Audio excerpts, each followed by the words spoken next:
The Federalist Papers, Number 1. General Introduction by Alexander Hamilton. To the people of the state of New York. After an unequivocal experience of the inefficiency of the subsisting federal government, you are called upon to deliberate on a new Constitution of the United States of America. The subject speaks its own importance, comprehending in its consequences nothing less than the existence of the Union, the safety and welfare of the parts of which it is composed, the fate of an empire in many respects the most interesting in the world. It has been frequently remarked that it seems to have been reserved to the people of this country, by their conduct and example, to decide the important choice whether societies of men are really capable or not of establishing good government from reflection and choice, or whether they are forever destined to depend for their political constitutions on accident and force.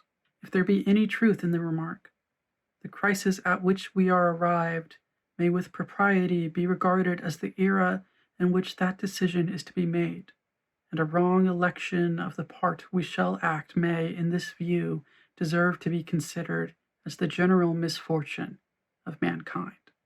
This idea will add the inducements of philanthropy to those of patriotism, to heighten the solicitude which all considerate and good men must feel for the event. Happy will it be if our choice should be directed by a judicious estimate of our true interest, unperplexed and unbiased by considerations not connected with the public good. But this is a thing more ardently to be wished than seriously to be expected. The plan offered to our deliberations affects too many particular interests, innovates upon too many local institutions, not to involve in its discussion a variety of objects foreign to its merits, and of views, passions, and prejudices little favorable to the discovery of truth. Among the most formidable of the obstacles which the new Constitution will have to encounter may readily be distinguished the obvious interest of a certain class of men in every state to resist all changes which may hazard a diminution of the power, emolument, and consequence of the offices they hold under the state establishments, and the perverted ambition of another class of men who will either hope to aggrandize themselves by the confusions of their country, or will flatter themselves with fairer prospects of elevation from the subdivision of the empire into several partial confederacies than from its union under one government. It is not, however, my design to dwell upon observations of this nature. I am well aware that it would be disingenuous to resolve indiscriminately the opposition of any set of men merely because their situations might subject them to suspicion and to interested or ambitious views. Candor will oblige us to admit that even such men may be actuated by upright intentions, and it cannot be doubted that much of the opposition which has made its appearance, or may hereafter make its appearance, will spring from sources, blameless at least, if not respectable, the honest errors of minds led astray by preconceived jealousies and fears. So numerous indeed and so powerful are the causes which serve to give a false bias to the judgment that we upon many occasions see wise and good men on the wrong as well as on the right side of questions of the first magnitude to society. This circumstance, if duly attended to, would furnish a lesson of moderation to those who are ever so much persuaded of their being in the right in any controversy, and further reason for caution in this respect might be drawn from the reflection that we are not always sure that those who advocate the truth are influenced by purer principles than their antagonists. Ambition, avarice, personal animosity, party opposition, and many other motives not more laudable than these are apt to operate as well upon those who support as those who oppose the right side of a question. Were there not even these inducements to moderation, nothing could be more ill-judged than that intolerant spirit which has, at all times, characterized political parties. For in politics, as in religion, it is equally absurd to aim at making proselytes by fire and sword. Heresies in either can rarely be cured by persecution.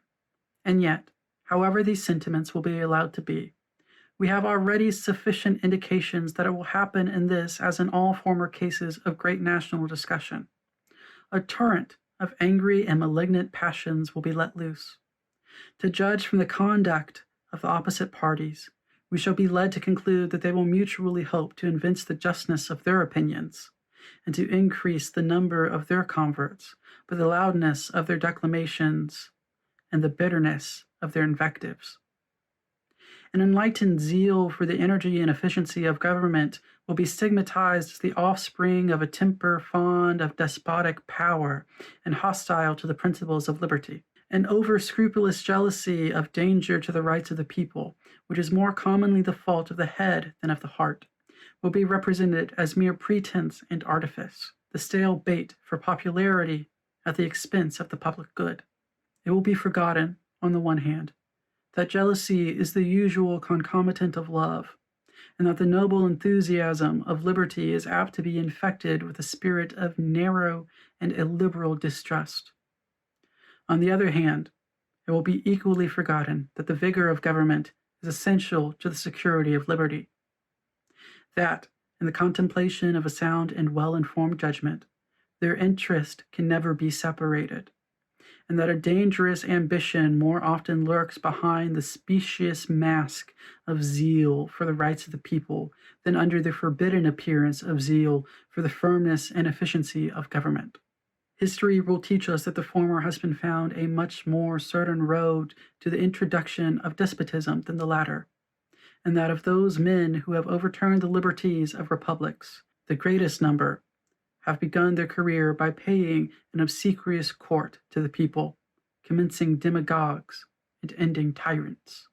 In the course of the preceding observations, I have had an eye, my fellow citizens, to putting you upon your guard against all attempts, from whatever quarter, to influence your decision in a matter of the utmost moment to your welfare by any impressions other than those which may result from the evidence of truth.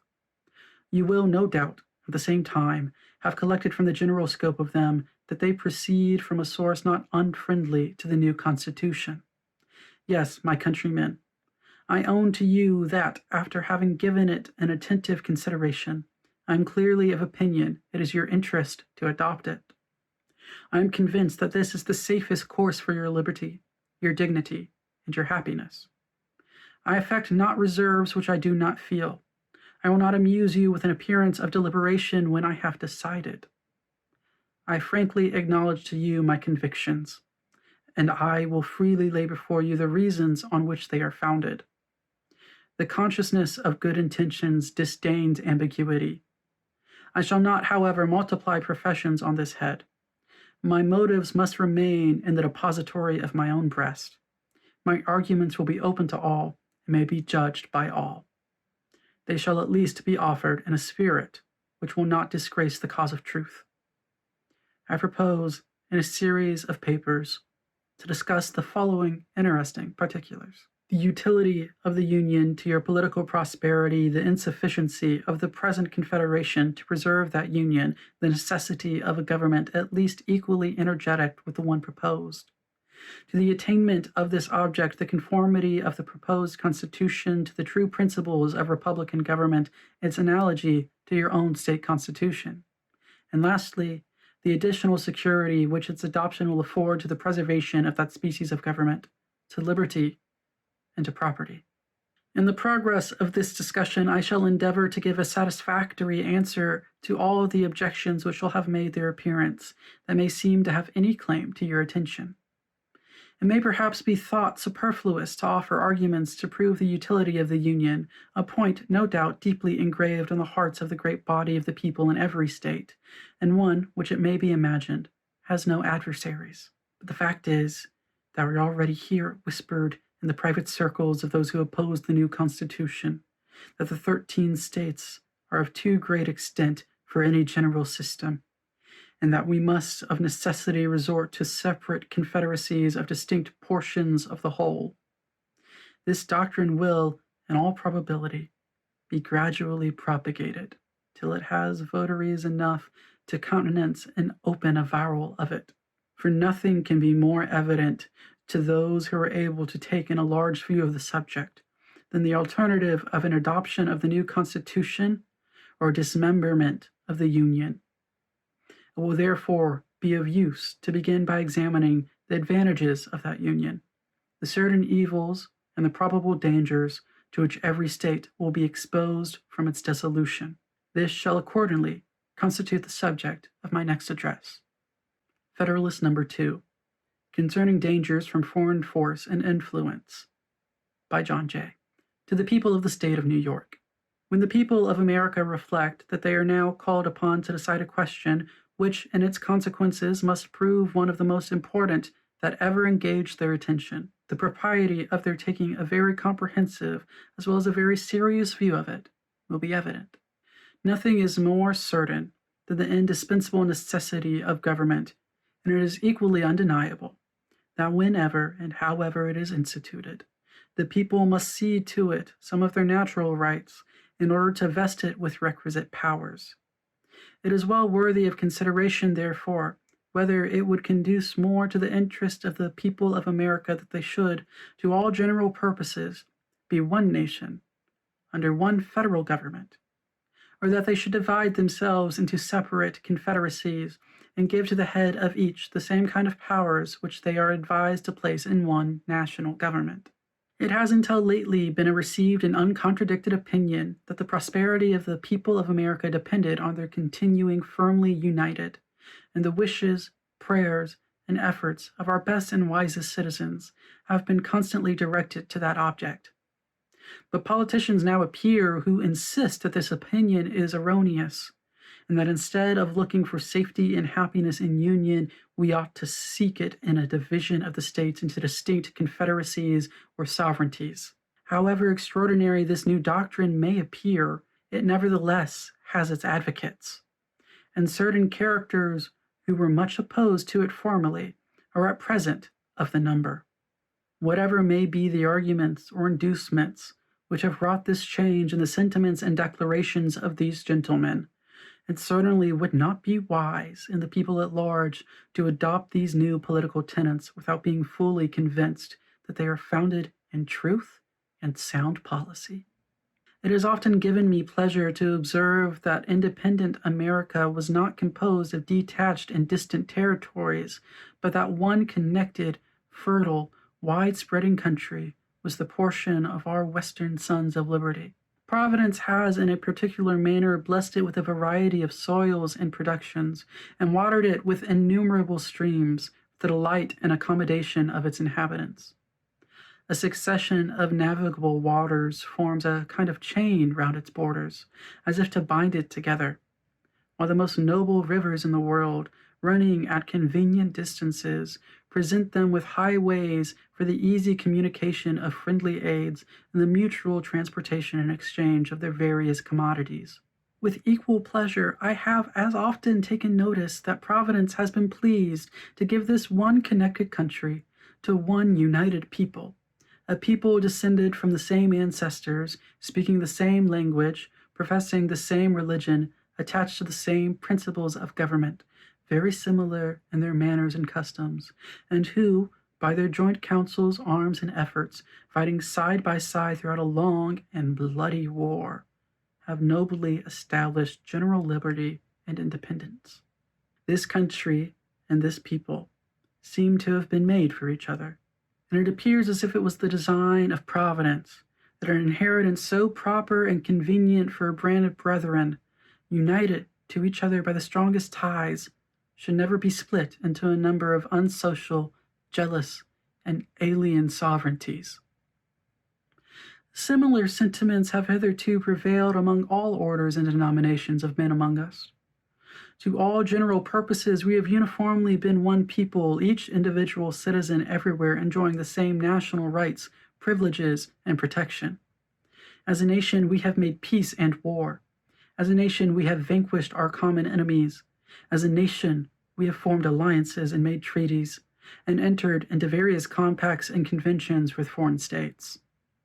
A strong sense of the value and blessings of union induced the people at a very early period to institute a federal government to preserve and perpetuate it.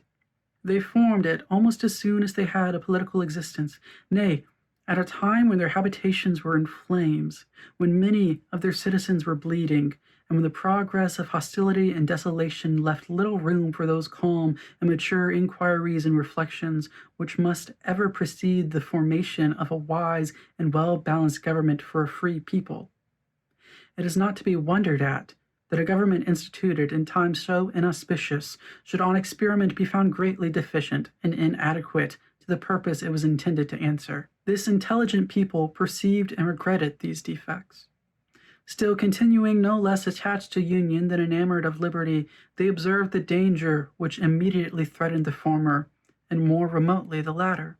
And being persuaded that ample security for both could only be found in national government more wisely framed, they, as with one voice, convened the late convention at Philadelphia to take that important subject under consideration. This convention, composed of men who possessed the confidence of the people, and many of whom had become highly distinguished by their patriotism, virtue, and wisdom, in times which tried the minds and hearts of men, undertook the arduous task, in the mild season of peace, with minds unoccupied by other subjects. They passed many months in cool, uninterrupted, and daily consultation, and finally, without having been awed by power, or influenced by any passions except love for their country, they presented and recommended to the people the plan produced by their joint and very unanimous councils. Admit, for so is the fact, that this plan is only recommended, not imposed. Yet let it be remembered that it is neither recommended to blind approbation nor to blind reprobation, but to that sedate and candid consideration which the magnitude and importance of the subject demand, and which it certainly ought to receive. But this, as was remarked in the foregoing number of this paper, is more to be wished than expected, that it may be so considered and examined.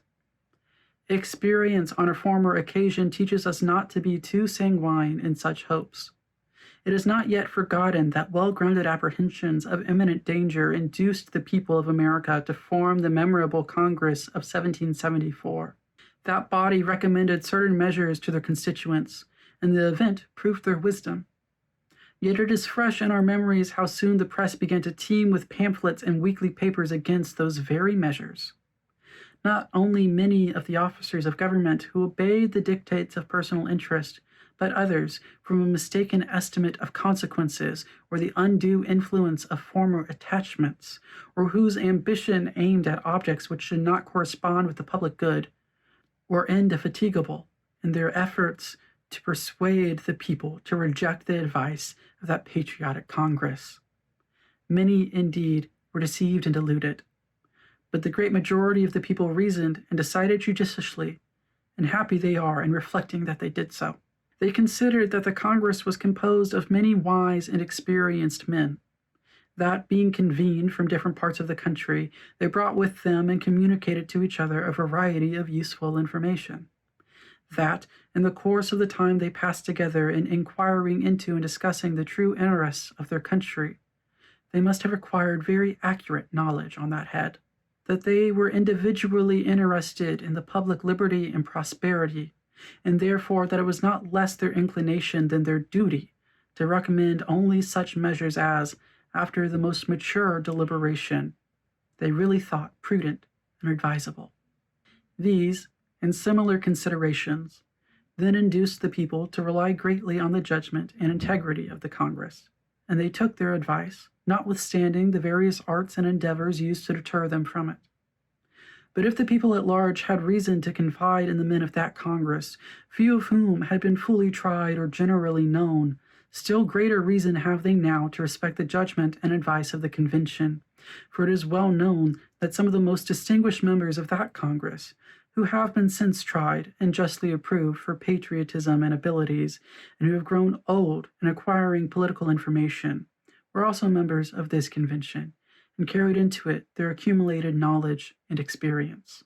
It is worthy of remark that not only the first, but every succeeding Congress, as well as the late convention, have invariably joined with the people in thinking that the prosperity of America depended on its union. To preserve and perpetuate it was the great object of the people in forming that convention, and it is also the great object of the plan which the convention has advised them to adopt. With that propriety, therefore, or for what good purposes, are attempts at this particular period made by some men to depreciate the importance of the Union? Or why is it suggested that 3 or 4 confederacies would be better than one? I am persuaded in my own mind that the people have always thought right on this subject, and that their universal and uniform attachment to the cause of the Union rests on great and weighty reasons, which I shall endeavor to develop and explain in some ensuing papers. They who promote the idea of substituting a number of distinct confederacies in the room of the plan of the convention seem clearly to foresee that the rejection of it would put the continuance of the Union in the utmost jeopardy. That certainly would be the case, and I sincerely wish that it may be as clearly foreseen by every good citizen that whenever the dissolution of the Union arrives, America will have reason to exclaim, in the words of the poet, "Farewell, a long farewell to all my greatness." Federalist number 3. The same subject continued, concerning dangers from foreign force and influence, by John Jay. To the people of the state of New York. It is not a new observation that the people of any country, if, like the Americans, intelligent and well-informed, seldom adopt and steadily persevere for many years in an erroneous opinion respecting their interests. That consideration naturally tends to create great respect for the high opinion which the people of America have so long and uniformly entertained of the importance of their continuing firmly united under one federal government, vested with sufficient powers for all general and national purposes. The more attentively I consider and investigate the reasons which appear to have given birth to this opinion, the more I become convinced that they are cogent and conclusive. Among the many objects to which a wise and free people find it necessary to direct their attention, that of providing for their safety seems to be the first. The safety of the people doubtless has relation to a great variety of circumstances and considerations, and consequently affords great latitude to those who wish to define it precisely and comprehensively. At present, I mean only to consider it as it respects security for the preservation of peace and tranquility, as well as against dangers from foreign arms and influence, as from dangers of the like kind arising from domestic causes. As the former of these comes first in order, it is proper it should be first discussed. Let us therefore proceed to examine whether the people are not right in their opinion that a cordial union under an efficient national government affords them the best security that can be devised against hostilities from abroad. The number of wars which have happened or will happen in the world will always be found to be in proportion to the number and weight of the causes, whether real or pretended, which provoke or invite them.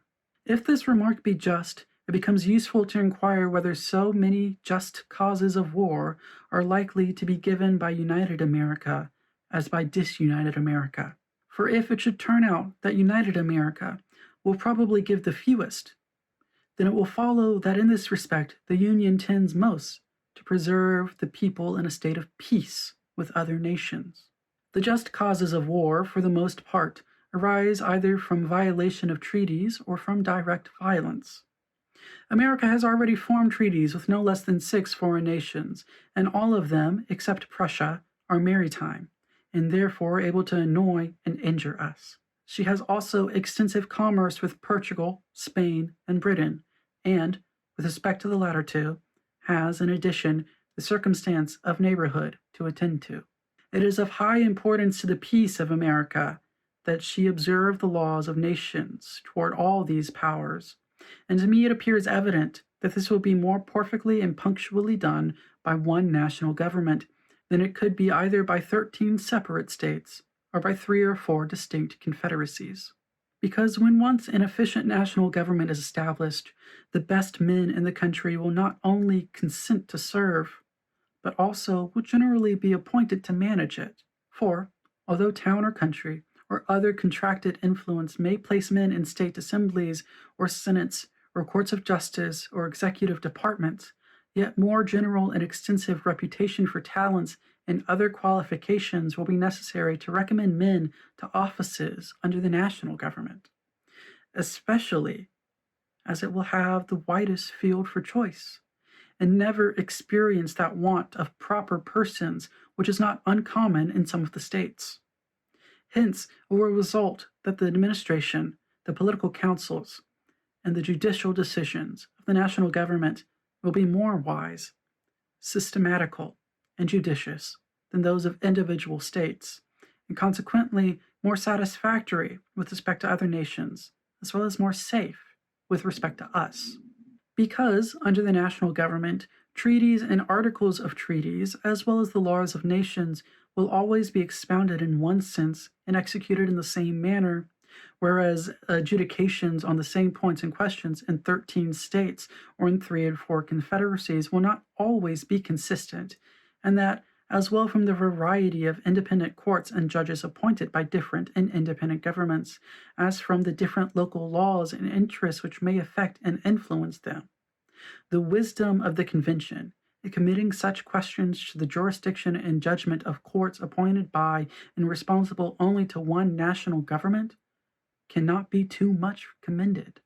Because the prospect of present loss or advantage may often tempt the governing party in 1 or 2 states to swerve from good faith and justice, but those temptations not reaching the other states, and consequently having little or no influence on the national government, the temptation will be fruitless, and good faith and justice be preserved. The case of the treaty of peace with Britain adds great weight to this reasoning, because even if the governing party in a state should be disposed to resist such temptations, yet as such temptations may, and commonly do, result from circumstances peculiar to the state, and may affect a great number of the inhabitants, the governing party may not always be able, if willing, to prevent the injustice meditated, or to punish the aggressors. But the national government, not being affected by those local circumstances, will neither be induced to commit the wrong themselves, nor want power or inclination to prevent or punish its commission by others. So far, therefore, as either designed or accidental violations of treaties and the laws of nations afford just causes of war, they are less to be apprehended under one general government than under several lesser ones, and in that respect, the former most favors the safety of the people. And to those just causes of war which proceed from direct and unlawful violence, it appears equally clear to me that one good national government affords vastly more security against dangers of that sort than can be derived from any other quarter. Because such violences are more frequently caused by the passions and interests of a part than of the whole, of 1 or 2 states than of the Union. Not a single Indian war has yet been occasioned by aggressions of the present federal government, feeble as it is. But there are several instances of Indian hostilities having been provoked by the improper conduct of individual states, who, either unable or unwilling to restrain or punish offensive, have given occasion to the slaughter of many innocent inhabitants. The neighborhood of Spanish and British territories, bordering on some states and not on others, naturally confines the causes of quarrel more immediately to the borderers. The bordering states, if any, will be those who, under the impulse of sudden irritation and a quick sense of apparent interest or injury, will be most likely, by direct violence, to excite war with these nations. And nothing can so effectively obviate that danger as a national government, whose wisdom and prudence will not be diminished by the passions which actuate the parties immediately interested. But not only fewer just causes of war will be given by the national government, but it will also be more in their power to accommodate and settle them amicably. They will be more temperate and cool, and in that respect, as well as in others, will be more in capacity to act advisedly than the offending state. The pride of states, as well as of men, naturally disposes them to justify all their actions, and opposes their acknowledging, correcting, or repairing their errors and offenses. The national government, in such cases, will not be affected by this pride, but will proceed with moderation and candor to consider and decide on the means most proper to extricate them from the difficulties which threaten them. Besides, it is well known that acknowledgments, explanations, and compensations are often accepted as satisfactory from a strong, united nation, which would be rejected as unsatisfactory if offered by a state or confederacy of little consideration or power. In the year 1685, the state of Genoa, having offended Louis XIV, endeavored to appease him. He demanded that they should send their doge or chief magistrate, accompanied by 4 of their senators, to France to ask his pardon and receive his terms. They were obliged to submit to it for the sake of peace. Would he on any occasion either have demanded or have received the like humiliation from Spain or Britain or any other powerful nation? Federalist number 4. The same subject continued, concerning dangers from foreign force and influence, by John Jay, to the people of the state of New York. My last paper assigned several reasons why the safety of the people would be best secured by union against the danger it may be exposed to by just causes of war given to other nations. And those reasons show that such causes would not only be more rarely given, but would also be more easily accommodated by a national government than either by the state governments or the proposed little confederacies. But the safety of the people of America against dangers from foreign force depends not only on their forbearing to give just causes of war to other nations, but also on their placing and continuing themselves in such a situation as not to invite hostility or insult. For it need not be observed that there are pretended as well as just causes of war. It is too true, however disgraceful it may be to human nature, that nations in general will make war whenever they have a prospect of getting anything by it.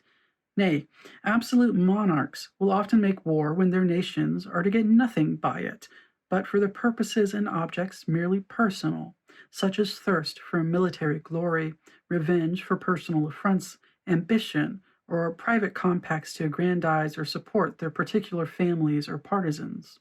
These, and a variety of other motives, which affect only the mind of the sovereign, often lead him to engage in wars not sanctified by justice or the voice and interests of his people, but independent of these inducements to war, which are more prevalent in absolute democracies, but which well deserve our attention. There are others which affect nations as often as kings, and some of them will, on examination, be found to grow out of our relative situation and circumstances. With France and with Britain, we are rivals in the fisheries and can supply their markets cheaper than they can themselves, notwithstanding any efforts to prevent it by bounties on their own or duties on foreign fish. With them and most other European nations, we are rivals in navigation and carrying trade, and we shall deceive ourselves if we suppose that any of them will rejoice to see it flourish, for as our carrying trade cannot increase without in some degree diminishing theirs, it is more their interest, and will be more their policy, to restrain than promote it. In the trade to China and India, we interfere with more than one nation, inasmuch as it enables us to partake in advantages which they had in a manner monopolized, and as we thereby supply ourselves with commodities which we used to purchase from them. The extension of our own commerce and our own vessels cannot give pleasure to any nations who possess territories on or near this continent, because the cheapness and excellence of our productions, added to the circumstance of vicinity and the enterprise and address of our merchants and navigators, will give us a greater share in the advantages which those territories afford than consists with the wishes or policy of their respective sovereigns. Spain thinks it convenient to shut the Mississippi against us on the one side, and Britain excludes us from the St. Lawrence on the other. Nor will either of them permit the other waters which are between them and us to become the means of mutual intercourse and traffic. From these and such like considerations, which might, if consistent with prudence, be more amplified and detailed, it is easy to see that jealousies and uneasiness may gradually slide into the minds and cabinets of other nations, and that we are not to expect that they should regard our advancement in union and power and consequence by land and by sea with an eye of indifference and composure. The people of America are aware that inducements to war may arise out of these circumstances, as well as from others not so obvious at present, and that whenever such inducements may find fit time and opportunity for operation, pretenses to color and justify them will not be wanting. Wisely, therefore, do they consider union and a good national government as necessary to put and keep them in such a situation as, instead of inviting war, will tend to repress and discourage it. That situation consists in the best possible state of defense, and necessarily depends on the government, the arms, and the resources of the country. As the safety of the whole is the interest of the whole, and cannot be provided for without government, either one or more or many, let us inquire whether one good government is not, relative to the object in question, more competent than any other given number whatever. One government can collect and avail itself of the talents and experience of the ablest men, in whatever part of the Union they may be found. It can move on uniform principles of policy. It can harmonize, assimilate, and protect the several parts and members, and extend the benefit of its foresight and precautions to each. In the formation of treaties, it will regard the interest of the whole and the particular interests of the parts as connected with that of the whole. It can apply the resources and power of the whole to the defense of any particular part, and that more easily and expeditiously than state governments or separate confederacies can possibly do for want of concert and unity of system. It can place the militia under one plan of discipline, and, by putting their officers in a proper line of subordination to the chief magistrate, will, as it were, consolidate them into one corps, and thereby render them more efficient than if divided into 13 or into 3 or 4 distinct independent companies. What would the militia of Britain be if the English militia obeyed the government of England, if the Scotch militia obeyed the government of Scotland, and if the Welsh militia obeyed the government of Wales? Suppose an invasion. Would those 3 governments, if they agreed at all, be able, with all their respective forces, to operate against the enemy so effectively as the single government of Great Britain would? We have heard much of the fleets of Britain, and the time may come, if we are wise, when the fleets of America may engage attention. But if one national government had not so regulated the navigation of Britain as to make it a nursery for seamen, if one national government had not called forth all the national means and materials for forming fleets, their prowess and their thunder would never have been celebrated. Let England have its navigation and fleet. Let Scotland have its navigation and fleet. Let Wales have its navigation and fleet. Let Ireland have its navigation and fleet. Let those 4 of the constituent part of the British Empire be under 4 independent governments, and it is easy to perceive how soon they would dwindle into comparative insignificance. Apply these facts to our own case. Leave America divided into 13, or, if you please, into 3 or 4 independent governments. What armies could they raise and pay? What fleets could they ever hope to have? If one was attacked, would the others fly to its succor and spend their blood and money in its defense? Would there be no danger of their being flattered into neutrality by its specious promises, or seduced by a too great fondness for peace to decline hazarding their tranquillity and present safety for the sake of neighbors, of whom perhaps they have been jealous, and whose importance they are content to see diminished? Although such conduct would not be wise, it would, nevertheless, be natural.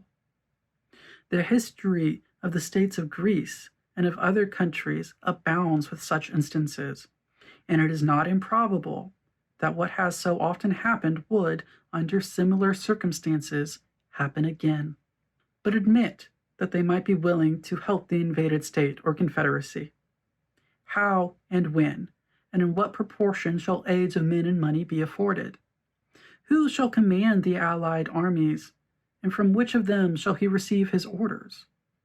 Who shall settle the terms of peace, and in case of disputes, what umpires shall decide between them and compel acquiescence? Various difficulties and inconveniences would be inseparable from such a situation, whereas one government, watching over the general and common interests, and combining and directing the powers and resources of the whole, would be free from all these embarrassments, and conduce far more to the safety of the people. But whatever may be our situation, whether firmly united under one national government or split into a number of confederacies, certain it is that foreign nationals will know and view it exactly as it is, and they will act toward us accordingly. If they see that our national government is efficient and well administered, our trade prudently regulated, our militia properly organized and disciplined, our resources and finances discreetly managed, our credit reestablished, our people free, contented, and united, they will be much more disposed to cultivate our friendship than provoke our resentment. If, on the other hand, they find us either destitute of an effectual government, each state doing right or wrong as to its rulers may seem convenient, or split into 3 or 4 independent and probably discordant republics or confederacies, one inclining to Britain, another to France, and a third to Spain, perhaps played off against each other by the 3, what a poor, pitiful figure will America make in their eyes! How liable would she become not only to their contempt but to their outrage! And how soon would dear-bought experience proclaim that when a people or families so divide, it never fails to be against themselves. Federalist number 5. The same subject continued, concerning dangers from foreign force and influence, by John Jay. To the people of the state of New York, Queen Anne, in her letter of the 1st July 1706 to the Scotch Parliament, makes some observations on the importance of the union then forming between England and Scotland, which merit our attention. I shall present the public with 1 or 2 extracts from it. An entire and perfect union will be the solid foundation of lasting peace. It will secure your religion, liberty, and prosperity, remove the animosities amongst yourselves, and the jealousies and differences betwixt our 2 kingdoms.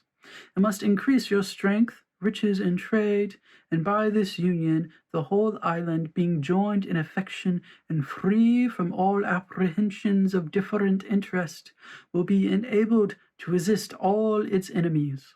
We must earnestly recommend to you calmness and unanimity in this great and weighty affair, that the union may be brought to a happy conclusion, being the only effectual way to secure our present and future happiness, and disappoint the designs of our and your enemies, who will doubtless on this occasion use their utmost endeavors to prevent or delay this union.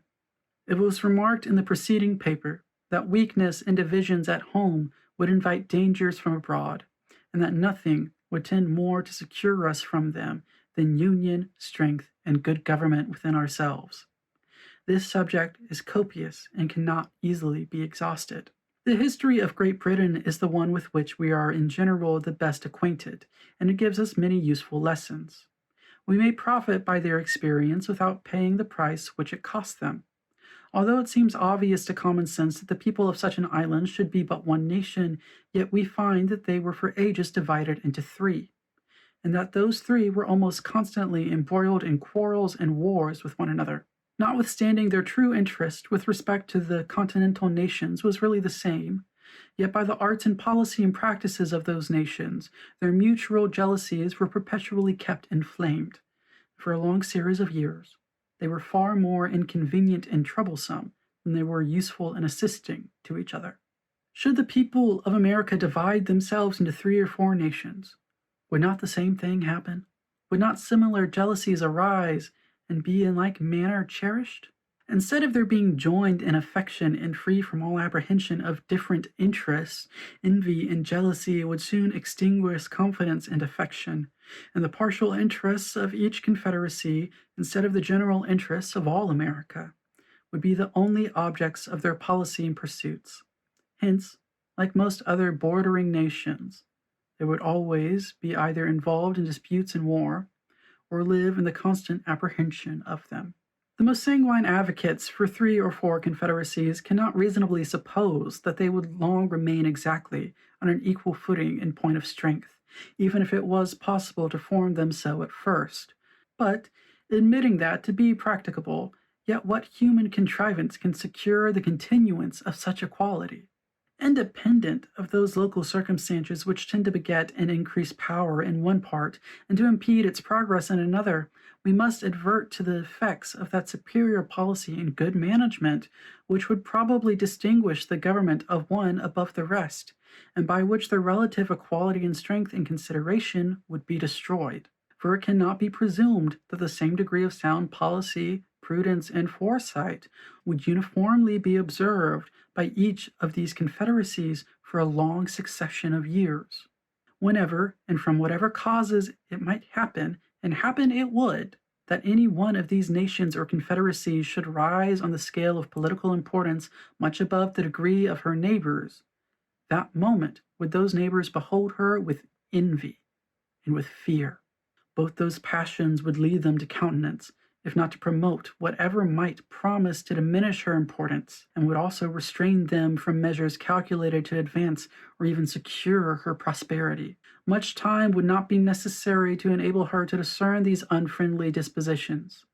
She would soon begin not only to lose confidence in her neighbors, but also to feel a disposition equally unfavorable to them. Distrust naturally creates distrust, and by nothing is goodwill and conduct more speedily changed than by invidious jealousies and uncandid imputations, whether expressed or implied. The North is generally the region of strength, and many local circumstances render it probable that the most northern of the proposed confederacies would, at a period not very distant, be unquestionably more formidable than any of the others. No sooner would this become evident than the northern hive would excite the same ideas and sensations in the more southern parts of America which it formerly did in the southern parts of Europe. Nor does it appear to be a rash conjecture that its young swarms might often be tempted to gather honey in the more blooming fields and milder air of their luxurious and more delicate neighbors. Those who well consider the histories of similar divisions and confederacies will find abundant reason to apprehend that those in contemplation would in no other sense be neighbors than as they would be borderers, that they would neither love nor trust one another, but on the contrary would be a prey to discord, jealousy, and mutual injuries. In short, that they would place us exactly in the situations in which some nations doubtly wish to see us, formidable only to each other.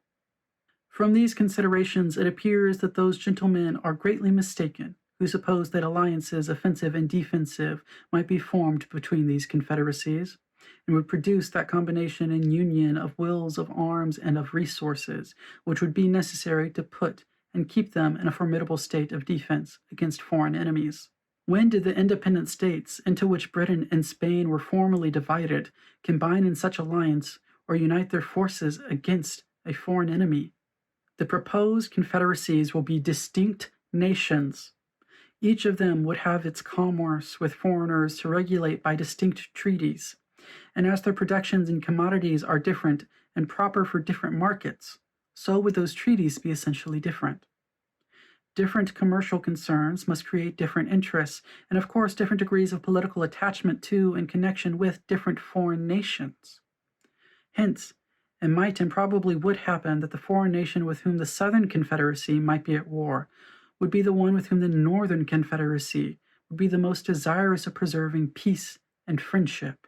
An alliance so contrary to their immediate interest would not therefore be easy to form, nor, if formed, would it be observed and fulfilled with perfect good faith. Nay, it is far more probable that in America, as in Europe, neighboring nations, acting under the impulse of opposite interests and unfriendly passions, would frequently be found taking different sides.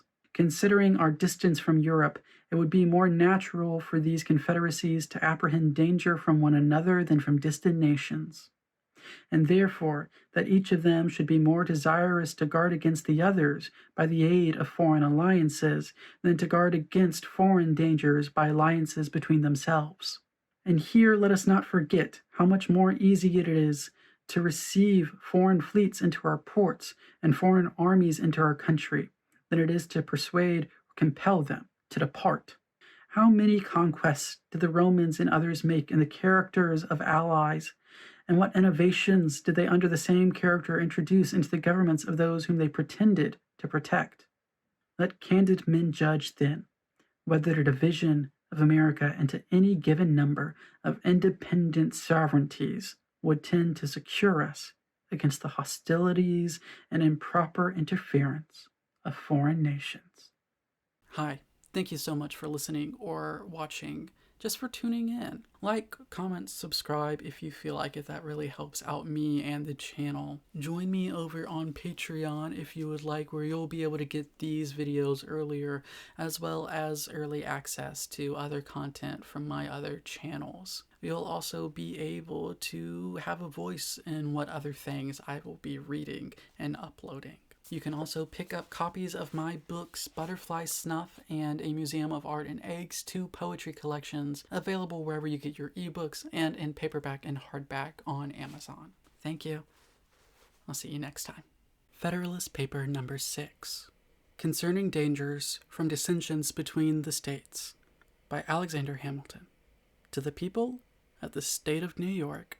The last 3 numbers of this paper have been dedicated to an enumeration of the dangers to which we should be exposed in a state of disunion from the arms and arts of foreign nations. I shall now proceed to delineate dangers of a different and perhaps still more alarming kind, those which will in all probability flow from dissensions between the states themselves, and from domestic factions and convulsions. These have been already in some instances slightly anticipated, but they deserve a more particular and more full investigation. A man must be far gone in utopian speculations who can seriously doubt that, if these states should either be wholly disunited or only united in partial confederacies, the subdivisions into which they might be thrown would have frequent and violent contests with each other. To presume a want of motives for such contests as an argument against their existence would be to forget that men are ambitious, vindictive, and rapacious. To look for a continuation of harmony between a number of independent, unconnected sovereignties in the same neighborhood would be to disregard the uniform course of human events, and to set at defiance the accumulated experience of ages. The causes of hostility among nations are innumerable. There are some which have a general and almost constant operation upon the collective bodies of society. Of this description are the love of power or the desire of preeminence and dominion, the jealousy of power or the desire of equality and safety. There are others which have a more circumscribed, though an equally operative, influence within their spheres. Such are the rivalships and competitions of commerce between commercial nations. And there are others, not less numerous than either of the former, which take their origin entirely in private passions, in the attachments, enmities, interests, hopes, and fears of leading individuals in the communities of which they are members. Men of this class, whether the favorites of a king or of a people, have in too many instances abused the confidence they possessed, and assuming the pretext of some public motive, have not scrupled to sacrifice the national tranquillity to personal advantage or personal gratification. The celebrated Pericles, in compliance with the resentment of a prostitute, at the expense of much of the blood and treasure of his countrymen, attacked, vanquished, and destroyed the city of the Samnians. The same man, stimulated by private pique against the Megarensians, another nation of Greece, or to avoid a prosecution with which he was threatened as an accomplice of a supposed theft of the statuary Phidias, or to get rid of the accusations prepared to be brought against him for dissipating the funds of the state and the purchase of popularity, or from a combination of all these causes, was the primitive author of that famous and fatal war, distinguished in the Grecian annals by the name of the Peloponnesian War, which, after various vicissitudes, intermissions, and renewals, terminated in the ruin of the Athenian Commonwealth. The ambitious cardinal who was prime minister to Henry VIII, permitting his vanity to aspire to the triple crown, entertained hopes of succeeding in the acquisition of that splendid prize by the influence of the Emperor Charles V. To secure the favor and interest of this enterprising and powerful monarch, he precipitated England into a war with France, contrary to the plainest dictates of policy, and at the hazard of the safety and independence, as well of the kingdom over which he presided by his counsels, as of Europe in general. For if there ever was a sovereign who bid fair to realize the project of universal monarchy, it was the Emperor Charles V. of whose intrigues Wolsey was at once the instrument and the dupe. The influence which the bigotry of one female, the petulance of another, and the cabals of a third had in the contemporary policy, ferments, and pacifications of a considerable part of Europe are topics that have been too often descanted upon not to be generally known. To multiply examples of the agency of personal considerations in the production of great national events, either foreign or domestic, according to the direction, would be an unnecessary waste of time. Those who have but a superficial acquaintance with the sources from which they are to be drawn will themselves recollect a variety of instances, and those who have a tolerable knowledge of human nature will not stand in need of such lights to form their opinion either of the reality or extent of that agency. Perhaps, however, a reference, tending to illustrate the general principle, may with propriety be made to a case which has lately happened among ourselves. If Shays had not been a desperate debtor, it is much to be doubted whether Massachusetts would have been plunged into a civil war.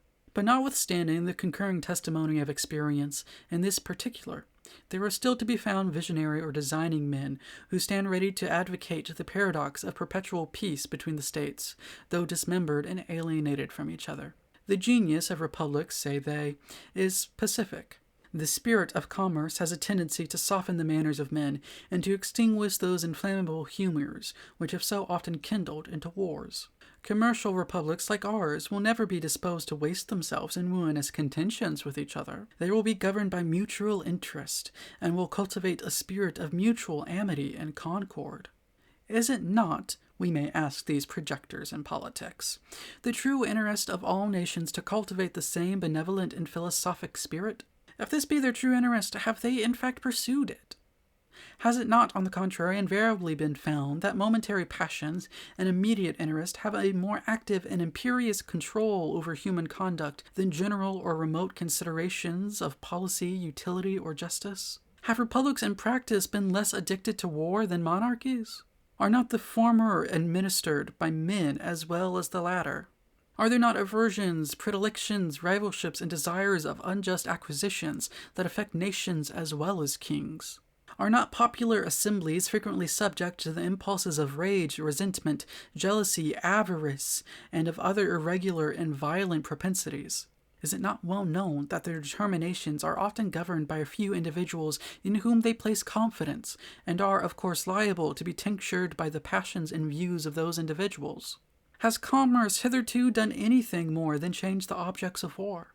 Is not the love of wealth as domineering and enterprising a passion as that of power or glory?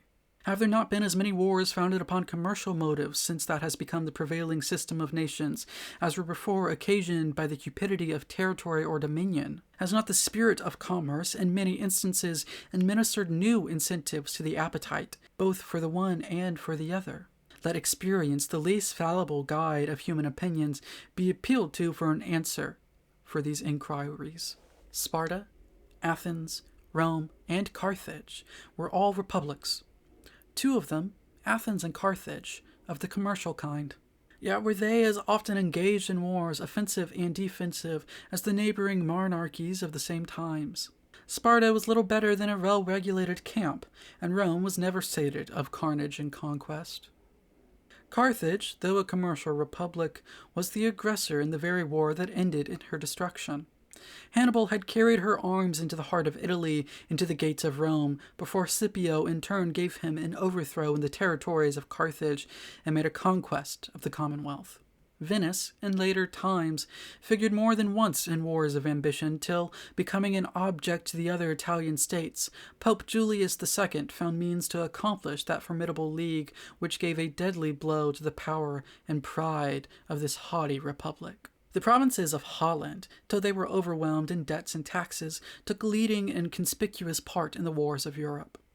They had furious contests with England for the dominion of the sea, and were among the most persevering and most implacable of the opponents of Louis XIV. In the government of Britain, the representatives of the people compose one branch of the national legislature. Commerce has been for ages the predominant pursuit of that country. Few nations, nevertheless, have been more frequently engaged in war, and the wars in which that kingdom has been engaged have, in numerous instances, proceeded from the people. There have been, if I may so express it, almost as many popular as royal wars. The cries of the nation and the importunities of their representatives have, upon various occasions, dragged their monarchs into war, or continued them in it contrary to their inclinations, and sometimes contrary to the real interests of the state. And that memorable struggle for superiority between the rival houses of Austria and Bourbon, which so long kept Europe in a flame, it is well known that the antipathies of the English against the French, seconding the ambition, or rather the avarice, of a favorite leader, protracted the war beyond the limits marked out by sound policy, and for a considerable time in opposition to the views of the court. The wars of these last two mentioned nations have in a great measure grown out of commercial considerations, the desire of supplanting and the fear of being supplanted, either in particular branches of traffic or in the general advantages of trade and navigation. From this summary of what has taken place in other countries, whose situations have borne the nearest resemblance to our own, what reason can we have to confide in those reveries which would seduce us into an expectation of peace and cordiality between the members of the present confederacy in a state of separation? Have we not already seen enough of the fallacy and extravagance of those idle theories which have amused us with promises of an exemptions from the imperfections, weaknesses, and evils incident to society in every shape? Is it not time to awake from the deceitful dream of a golden age, and to adopt a practical maxim for the direction of our political conduct, that we, as well as the other inhabitants of the globe, are yet remote from the happy empire of perfect wisdom and perfect virtue? Let the point of extreme depression to which our national dignity and credit have sunk, let the inconveniences felt everywhere from a lax and ill administration of government, let the revolt of a part of the state of North Carolina, the late menacing disturbances in Pennsylvania, and the actual insurrections and rebellions in Massachusetts declare. So far is the general sense of mankind from corresponding with the tenets of those who endeavor to lull asleep our apprehensions of discord and hostility between the states, in the event of disunion, that it has from long observation of the progress of society become a sort of axiom in politics, that vicinity or nearness of situation constitutes nations' natural enemies. An intelligent writer expresses himself on this subject to this effect: "Neighboring nations," says he, "are naturally enemies of each other, unless their common weakness forces them to league in a confederate republic, and their constitution prevents the differences that neighborhood occasions, extinguishing that secret jealousy which disposes all states to aggrandize themselves at the expense of their neighbors." This passage, at the same time, points out the evil and suggests the remedy. Federalist number 7. The same subject continued. Concerning dangers from dissensions between the states, by Alexander Hamilton. To the people of the state of New York, it is sometimes asked, with an air of seeming triumph, what inducements could the states have, if disunited, to make war upon each other? It would be a full answer to this question to say precisely the same inducements which have, at different times, deluged in blood all the nations in the world. But unfortunately for us, the question admits of a more particular answer. There are causes of differences within our immediate contemplation, of the tendency of which, even under the restraints of a federal constitution, we have had sufficient experience to enable us to form a judgment of what might be expected if those restraints were removed. Territorial disputes have at all times been found one of the most fertile sources of hostility among nations. Perhaps the greatest proportion of wars that have desolated the earth have sprung from this origin. This cause would exist among us in full force. We have a vast tract of unsettled territory within the boundaries of the United States.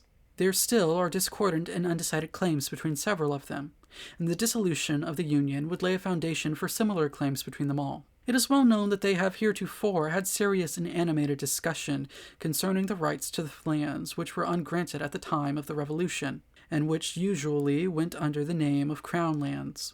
The states, within the limits of whose colonial governments they were comprised, have claimed them as their property. The others have contended that the rights of the Crown in this article devolved upon the Union, especially as to all that part of Western territory which, either by actual possession or through the submission of the Indian proprietors, was subjected to the jurisdiction of the King of Great Britain till it was relinquished in the Treaty of Peace. This, it has been said, was at all events an acquisition to the Confederacy by compact with a foreign power.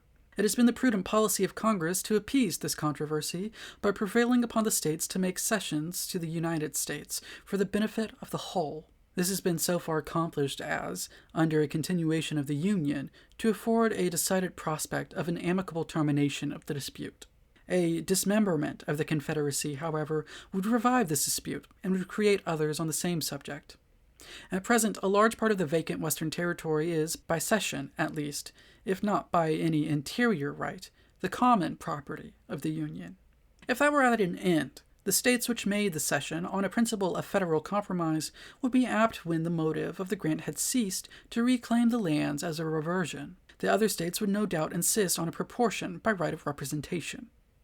Their argument would be that a grant once made could not be revoked, and that the justice of participating in territory acquired or secured by the joint efforts of the Confederacy remained undiminished. If, contrary to probability, it should be admitted by all the states that each had a right to a share of this common stock, there would still be a difficulty to be surmounted as to a proper rule of apportionment.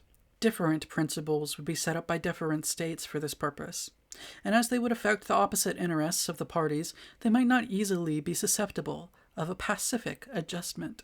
In the wide field of Western territory, therefore, we perceive an ample theater for hostile pretensions, without any umpire or common judge to interpose between the contending parties. To reason from the past to the future, we shall have good ground to apprehend that the sword would sometimes be appealed to as the arbiter of their differences.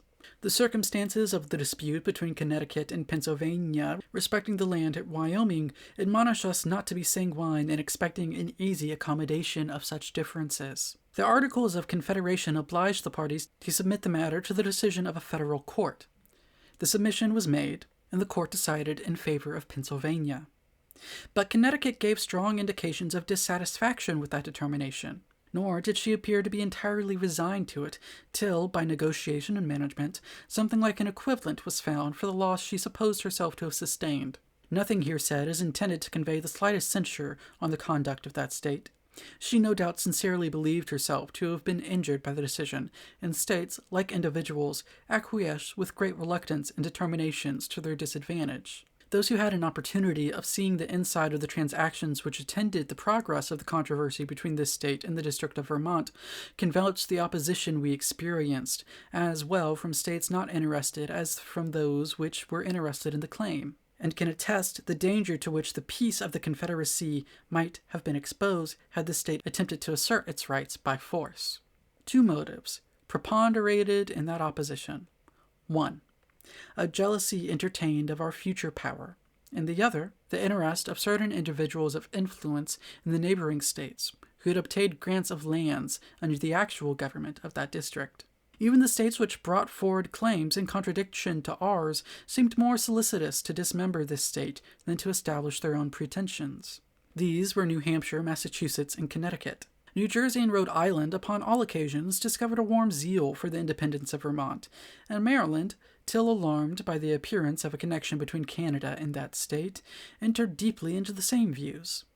These being small states, saw with an unfriendly eye the perspective of our growing greatness. In a review of these transactions, we may trace some of the causes which would be likely to embroil the states with each other, if it should be their unpropitious destiny to become disunited. The competitions of commerce would be another fruitful source of contention. The states less favorably circumstanced would be desirous of escaping from the disadvantage of local situation, and of sharing in the advantages of their more fortunate neighbors. Each state, or separate confederacy, would pursue a system of commercial policy peculiar to itself. This would occasion distinctions, preferences, and exclusions, which would beget discontent. The habits of intercourse on the basis of equal privileges to which we have been accustomed since the earliest settlement of the country would give a keener edge to those causes of discontent than they would naturally have independent of this circumstance. We should be ready to denominate injuries those things which were in reality the justifiable acts of independent sovereignties consulting a distinct interest. The spirit of enterprise, which characterizes the commercial part of America, has left no occasion of displaying itself unimproved. It is not at all probable that this unbridled spirit would pay much respect to those regulations of trade by which particular states might endeavor to secure exclusive benefits to their own citizens. The infractions of these regulations on one side, the efforts to prevent and repel them on the other, would naturally lead to outrages, and these to reprisals and wars. The opportunities which some states would have of rendering others tributary to them by commercial regulations would be impatiently submitted to by the tributary states. The relative situation of New York, Connecticut, and New Jersey would afford an example of this kind. New York, from the necessities of revenue, must lay duties on her importations. A great part of these duties must be paid by the inhabitants of the two other states in the capacity of consumers of what we import. New York would neither be willing nor able to forego this advantage. Her citizens would not consent that a duty paid by them should be remitted in favor of the citizens of her neighbors, nor would it be practicable, if there were not this impediment in the way, to distinguish the customers in our own markets. Would Connecticut and New Jersey long submit to be taxed by New York for her exclusive benefits? Should we be long permitted to remain in the quiet and undisturbed enjoyment of a metropolis, from the possession of which we derived an advantage so odious to our neighbors, and, in their opinion, so oppressive? Should we be able to preserve it against the incumbent weight of Connecticut on the one side, and the cooperating pressure of New Jersey on the other? These are questions that temerity alone will answer in the affirmative. The public debt of the Union would be a further cause of collision between the separate states or confederacies. The apportionment in the first instance and the progressive extinguishment afterward would be alike productive of ill humor and animosity. How would it be possible to agree upon a rule of apportionment satisfactory to all? There is scarcely any that can be proposed which is entirely free from real objections. These, as usual, would be exaggerated by the adverse interest of the parties. There are even dissimilar views among the states as to the general principle of discharging the public debt. Some of them, either less impressed with the importance of national credit, or because their citizens have little, if any, immediate interest in the question, feel an indifference, if not a repugnance, to the payment of the domestic debt at any rate. These would be inclined to magnify the difficulties of a distribution. Others of them, a numerous body of whose citizens are creditors to the public beyond proportion of the state in the total amount of the national debt, would be strenuous for some equitable and effective provision. The procrastinations of the former would excite the resentments of the latter. The settlement of a rule would, in the meantime, be postponed by real differences of opinion and affected delays. The citizens of the states interested would clamor. Foreign powers would urge for the satisfaction of their just demands, and the peace of the states would be hazarded to the double contingency of external invasion and internal contention. Suppose the difficulties of agreeing upon a rule surmounted, and the apportionment made. Still, there is great room to suppose that the rule agreed upon would, upon experiment, be found to bear harder upon some states than upon others. Those which would suffer by it would naturally seek for a mitigation of the burden. The others would as naturally be disinclined to a revision, which was likely to end in an increase of their own encumbrances. Their refusal would be too plausible a pretext to the complaining states to withhold their contributions, not to be embraced with avidity. And the non-compliance of these states with their engagements would be a ground of bitter discussion and altercation. If even the rule adopted should in practice justify the equality of its principle, still delinquencies in payment on the part of some of the states would result from a diversity of other causes. The real deficiency of resources, the mismanagement of their finances, accidental disorders in the management of the government, and, in addition to the rest, the reluctance with which men commonly part with money for purposes that have outlived the exigencies which produced them, and interfere with the supply of immediate wants. Delinquencies, from whatever causes, would be productive of complaints, recriminations, and quarrels. There is perhaps nothing more likely to disturb the tranquillity of nations than their being bound to mutual contributions for any common object that does not yield an equal and coincident benefit. For it is an observation as true as it is trite that there is nothing men differ so readily about as the payment of money. Laws in violation of private contracts, as they amount to aggressions on the rights of those states whose citizens are injured by them, may be considered as another probable source of hostility. We are not authorized to expect that a more liberal or more equitable spirit would preside over the legislations of the individual states hereafter, if unrestrained by any additional checks, than we have heretofore seen in too many instances disgracing their several codes. We have observed the disposition to retaliation excited in Connecticut in consequence of the enormities perpetrated by the legislature of Rhode Island, and we reasonably infer that, in similar cases, under other circumstances, a war, not of parchment but of the sword, would chastise such atrocious breaches of moral obligation and social justice. The probability of incompatible alliances between the different states or confederacies and different foreign nations, and the effects of this situation upon the peace of the whole, have been sufficiently unfolded in some preceding papers. From the view they have exhibited on this part of the subject, this conclusion is to be drawn, that America, if not connected at all, or only by the feeble tie of a simple league, offensive and defensive, would, by the operation of such jarring alliances, be gradually entangled in all the pernicious labyrinths of European politics and wars, and by the destructive contentions of the parts into which she was divided, would be likely to become a prey to the artifices and machinations of powers equally the enemies of them all. Divide et impera must be the motto of every nation that either hates or fears us. Federalist number 8. The Consequences of Hostilities Between the States, by Alexander Hamilton. To the people of the state of New York. Assuming it therefore as an established truth that the several states, in case of disunion or such combinations of them as might happen to be formed out of the wreck of the general confederacy, would be subject to those vicissitudes of peace and war, of friendship and enmity with each other, which have fallen to the lot of all neighboring nations not united under one government, let us enter into a concise detail of some of the consequences that would attend such a situation. War between the states in the forced period of their separate existence would be accompanied with much greater distresses than it commonly is in those countries where regular military establishments have long obtained. The disciplined armies always kept on foot on the continent of Europe, though they bear a malignant aspect to liberty and economy, have notwithstanding been productive of the signal advantage of rendering sudden conquest impracticable, and of preventing that rapid desolation which used to mark the progress of war prior to their introduction. The art of fortification has contributed to the same ends. The nations of Europe are encircled with chains of fortified places which mutually obstruct invasion.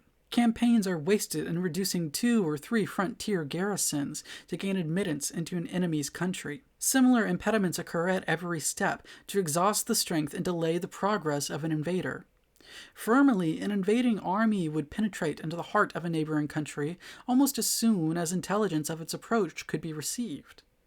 But now a comparatively small force of disciplined troops, acting on the defensive with the aid of posts, is able to impede and finally to frustrate the enterprises of one much more considerable.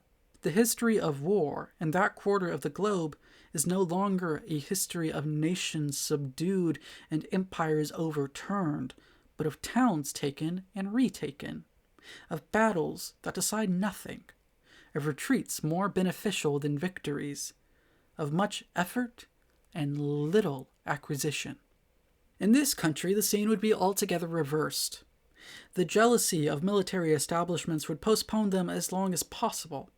The want of fortifications, leaving the frontiers of one state open to another, would facilitate inroads. The populous states would, with little difficulty, overrun their less populous neighbors. Conquests would be as easy to be made as difficult to be retained. War, therefore, would be desultory and predatory. Plunder and devastation ever march in the train of irregulars. The calamities of individuals would make the principal figure in the events which would characterize our military exploits. This picture is not too highly wrought, though I confess it would not long remain a just one. Safety from external danger is the most powerful director of national conduct. Even the ardent love of liberty will, after a time, give way to its dictates. The violent destruction of life and property incident to war, the continual effort and alarm attendant on a state of continual danger, will compel nations the most attached to liberty to resort for repose and security to institutions which have a tendency to destroy their civil and political rights. To be more safe, they at length become willing to run the risk of being less free. The institutions chiefly alluded to are standing armies and the correspondent appendages of military establishments. Standing armies, it is said, are not provided against in the new Constitution, and it is therefore inferred that they may exist under it. Their existence, however, from the very terms of the proposition is, at most, problematical and uncertain. But standing armies, it may be replied, must inevitably result from a dissolution of the Confederacy. Frequent war and constant apprehension, which require a state of as constant preparation, will infallibly produce them. The weaker states or confederacies would first have recourse to them, to put themselves upon an equality with their more potent neighbors. They would endeavor to supply the inferiority of population and resources by a more regular and effective system of defense, by disciplined troops, and by fortifications. They would, at the same time, be necessitated to strengthen the executive arm of government, in doing which their constitutions would acquire a progressive direction toward monarchy. It is of the nature of war to increase the executive at the expense of the legislative authority. The expedients which have been mentioned would soon give the states or confederacies that made use of them a superiority over their neighbors. Small states, or states of less natural strength, under vigorous governments, and with the assistance of disciplined armies, have often triumphed over large states, or states of greater natural strength, which have been destitute of these advantages.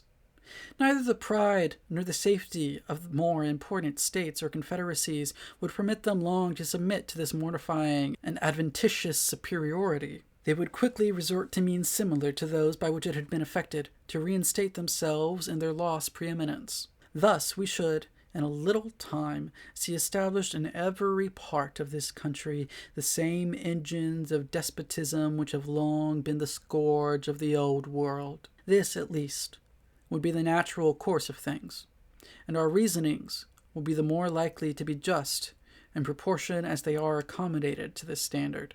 These are not vague inferences drawn from supposed or speculative defects in a constitution, the whole power of which is lodged in the hands of a people or their representatives and delegates, but they are solid conclusions, drawn from the natural and necessary progress of human affairs.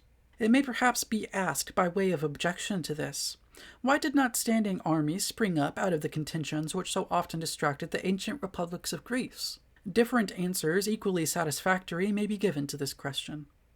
The industrious habits of the people of the present day, absorbed in the pursuits of gain and devoted to the improvements of agriculture and commerce, are incompatible with the condition of a nation of soldiers, which was the true condition of the people of those republics.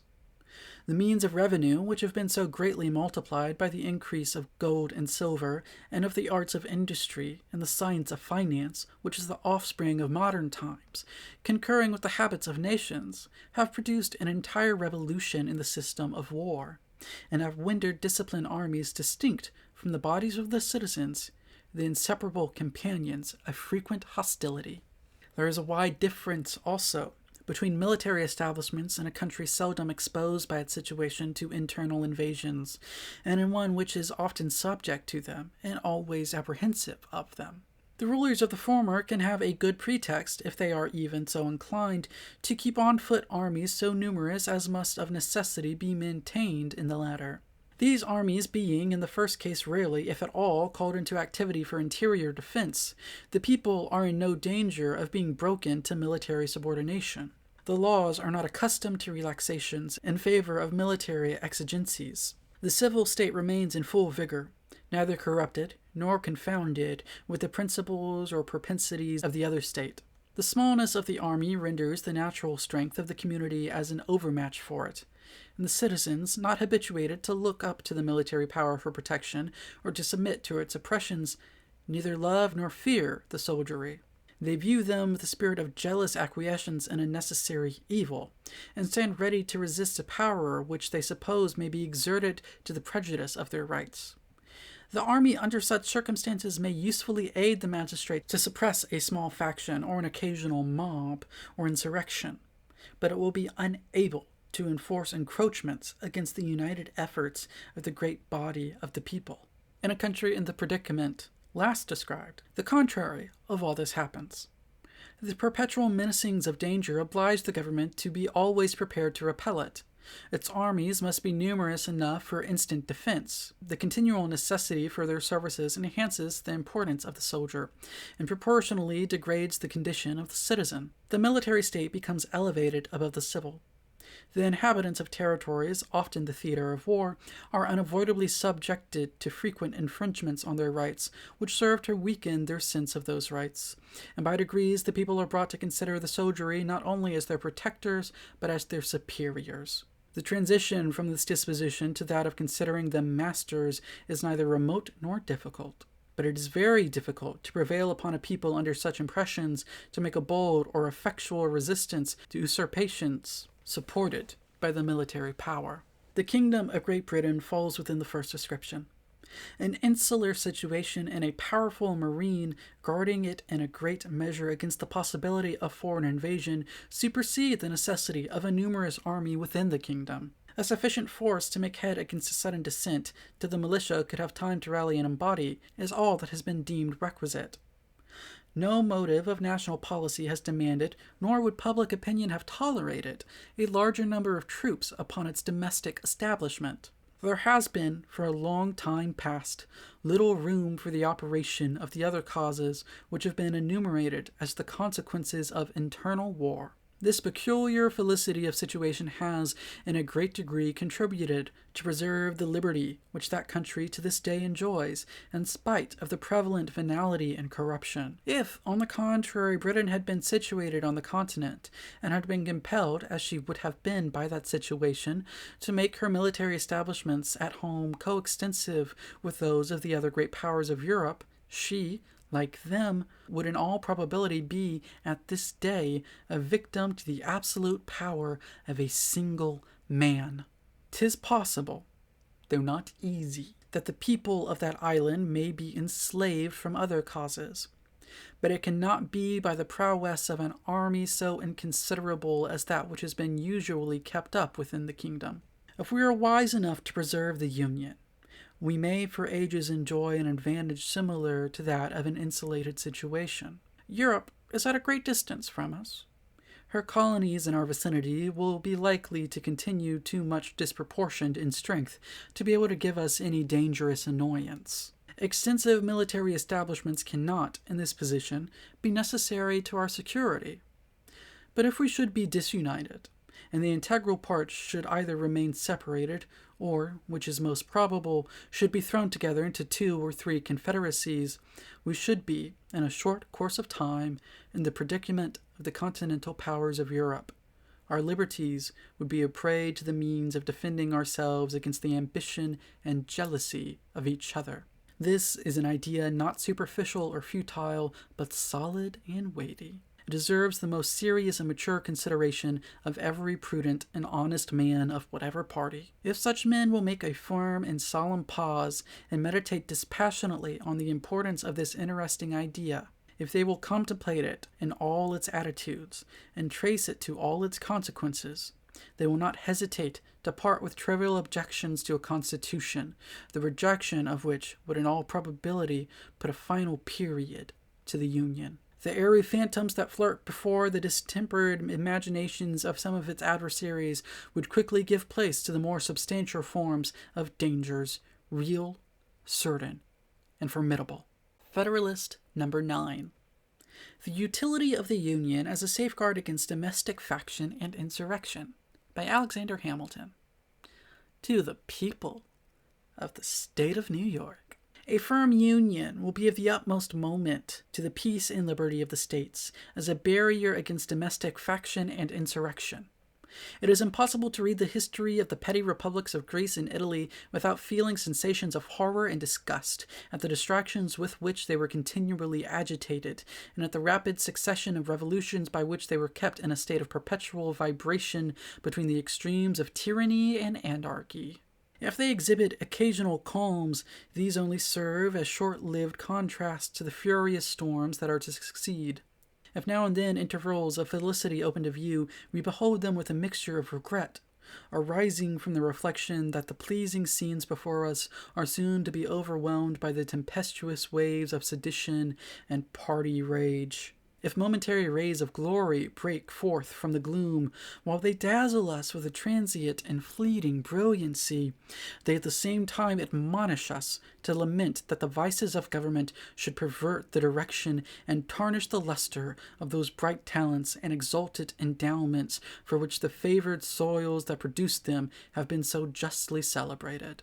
From the disorders that disfigure the annals of those republics, the advocates of despotism have drawn arguments not only against the forms of republican government, but against the very principles of civil liberty.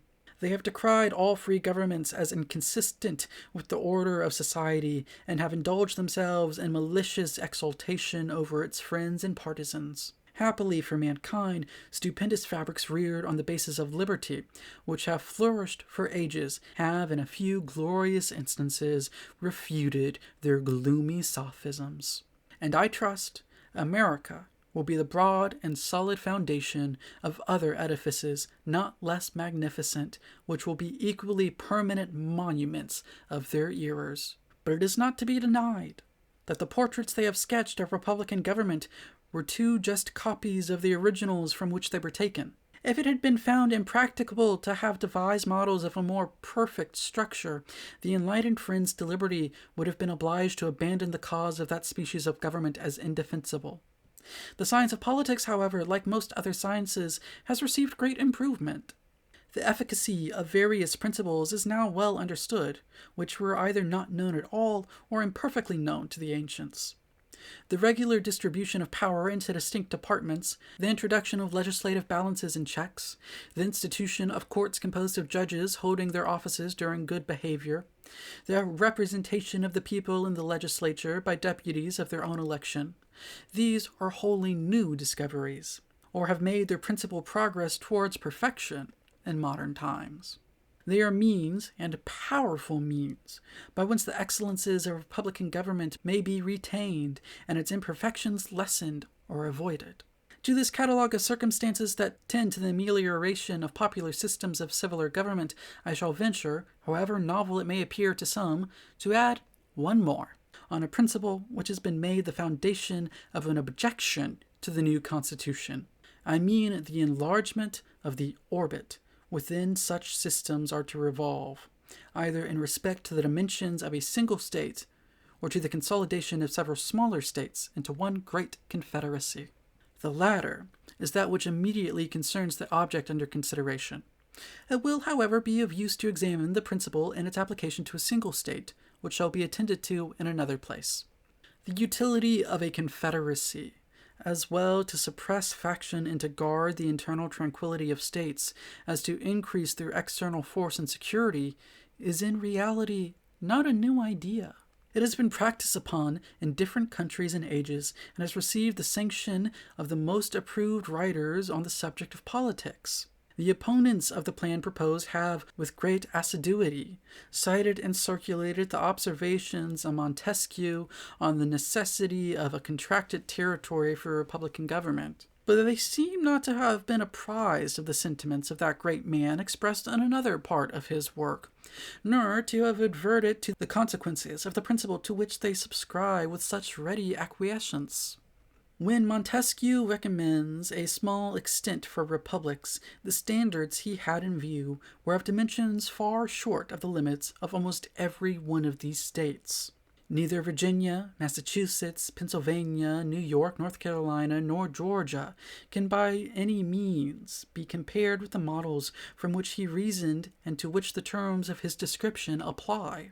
If we therefore take his ideas on this point as the criterion of truth, we shall be driven to the alternative either of taking refuge at once in the arms of monarchy, or of splitting ourselves into an infinity of little, jealous, clashing, tumultuous commonwealths, the wretched nurseries of unceasing discord, and the miserable objects of universal pity or contempt.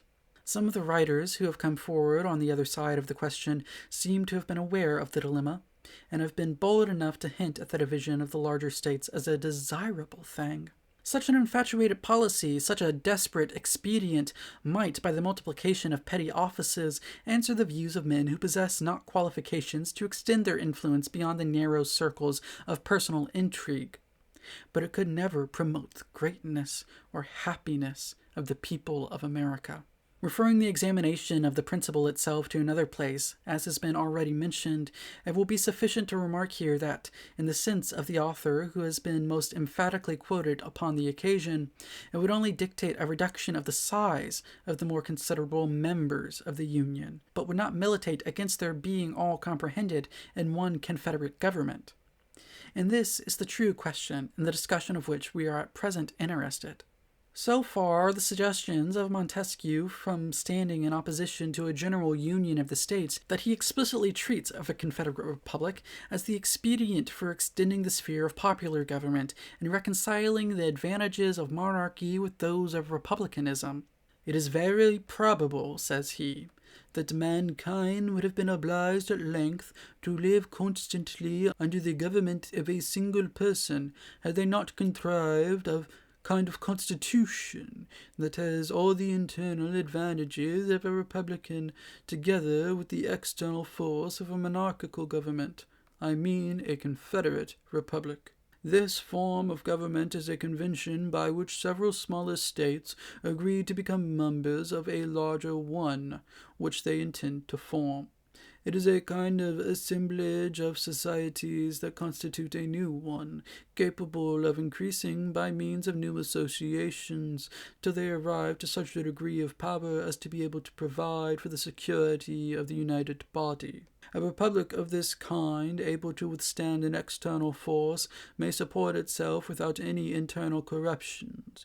The form of this society prevents all manner of inconveniences. If a single member should attempt to usurp the supreme authority, he could not be supposed to have an equal authority and credit in all the Confederate States. Were he to have too great influence over one, this would alarm the rest. Were he to subdue a part, that which would still remain free might oppose him with forces independent of those which he had usurped, and overpower him before he could be settled in his usurpation. Should a popular insurrection happen in one of the Confederate States, the others are able to quell it. Should abuses creep into one part, they are reformed by those that remain sound. The state may be destroyed on one side, but not on the other. The Confederacy may be dissolved, and the Confederates preserve their sovereignty. As this government is composed of small republics, it enjoys the internal happiness of each, and with respect to its external situation, it is possessed by means of the association of all the advantages of large monarchies. I have thought it proper to quote at length these interesting passages because they contain a luminous abridgment of the principal arguments in favor of the Union, and must effectually remove the false impressions which a misapplication of other parts of the work was calculated to make. They have, at the same time, an intimate connection with the more immediate design of this paper, which is to illustrate the tendency of the Union to repress domestic faction and insurrection. A distinction more subtle than accurate has been raised between a confederacy and a consolidation of the states. The essential characteristic of the first is said to be the restriction of its authority to the members of their collective capacities, without reaching to the individuals of whom they are composed. It is contended that the National Council ought to have no concern with any object of internal administration. An exact equality of suffrage between the members has also been insisted upon as a leading feature of a Confederate government. These positions are, in the main, arbitrary. They are supported neither by principle nor precedent. It has indeed happened that governments of this kind have generally operated in the manner which the distinction taken notice of supposes to be inherent in their nature. But there have been in most of them extensive exceptions to the practice, which serve to prove, as far as examples go, that there is no absolute rule on this subject. And it will be clearly shown in the course of this investigation that as far as the principle contended for has prevailed, it has been the cause of incurable disorder and imbecility in the government. The definition of a Confederate Republic seems simply to be an assemblage of societies, or an association of two or more states into one state. The extent, modifications, and objects of the federal authority are mere matters of discretion. So long as the separate organization of the members be not abolished, so long as it exist by a constitutional necessity for local purposes, though it should be in perfect subordination to the general authority of the Union, it would still be, in fact and in theory, an association of states, or a confederacy. The proposed constitution, so far from implying an abolition of the state governments, makes them constituent parts of the national sovereignty by allowing them a direct representation in the Senate, and leaves in their possession certain exclusive and very important portions of sovereign power. This fully corresponds, in every rational import of the terms, with the idea of a federal government. In the Lycian Confederacy, which consisted of 23 cities or republics, the largest were entitled to 3 votes in the Common Council, those of the middle class to 2, and the smallest to 1.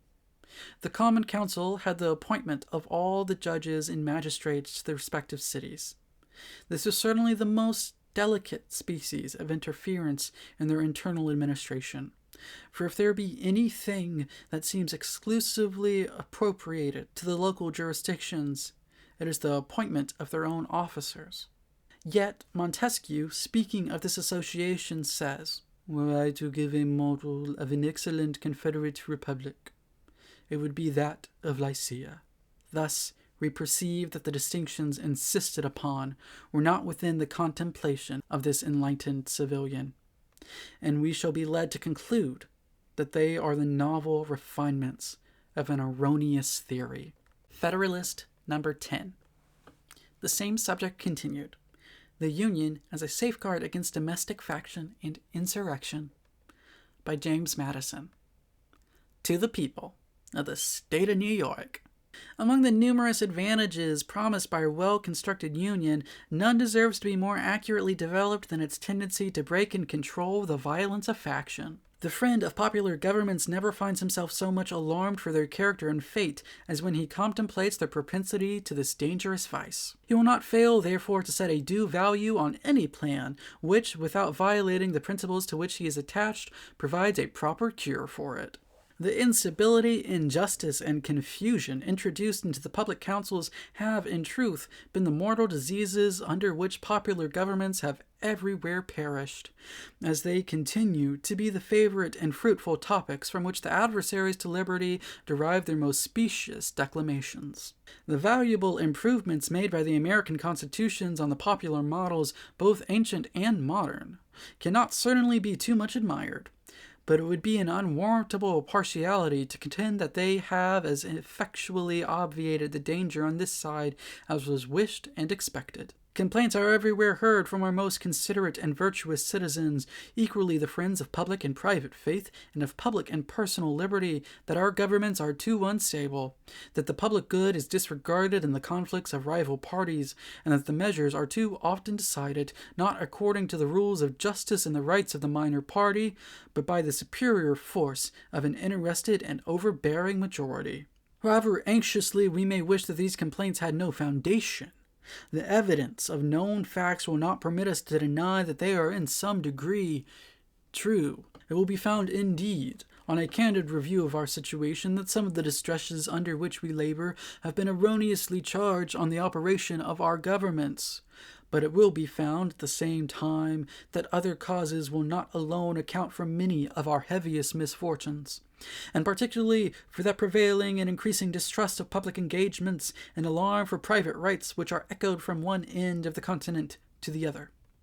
These must be chiefly, if not wholly, effects of the unsteadiness and injustice with which a factious spirit has tainted our public administrations. By a faction, I understand a number of citizens, whether amounting to a majority or a minority of the whole, who are united and actuated by some common impulse or of passion or of interest, adverse to the rights of other citizens or to the permanent and aggregate interests of the community. There are 2 methods of curing the mischiefs of faction, the one by removing its causes, the other by controlling its effects. There are again 2 methods of removing the causes of faction, the one by destroying the liberty which is essential to its existence, the other by giving to every citizen the same opinions, the same passions, and the same interests. It could never be said more truly than of the first remedy, that it was worse than the disease. Liberty is to faction what air is to fire, an aliment without which it instantly expires. But it could not be less folly to abolish liberty, which is essential to political life, because it nourishes faction, than it would be to wish the annihilation of air, which is essential to animal life, because it imparts to fire its destructive agency. The second expedient is as impracticable as the first would be unwise. As long as the reason of man continues fallible, and he is at liberty to exercise it, different opinions will be formed.